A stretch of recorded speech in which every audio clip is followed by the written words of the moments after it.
আমি যা বলি না লোকের পিছনেই বলি, কারণ সামনে বললে ঝামেলা হয়ে যাবে। বলে দিলি তো কাপুরুষের মতো কথা। আমি যেখানেই যাই ওখান থেকে গালগালি শুরু হয়ে যায়।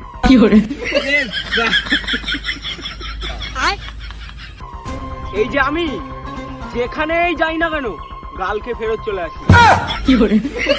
मतलब वो अलग ही लेवल का बंदा था। अबे साले জায়গা তোর, সময়ও তোর, কিন্তু আমি আসবো। मैं गाली नहीं दे सकता। এই আমি শত্রুদের ফোন করে মিউট করে গালাগালি দিই। मर जाएगा कुत्ते की मौत। ये क्या हो गया? ये क्या सुन रहा हूँ? अरे वाह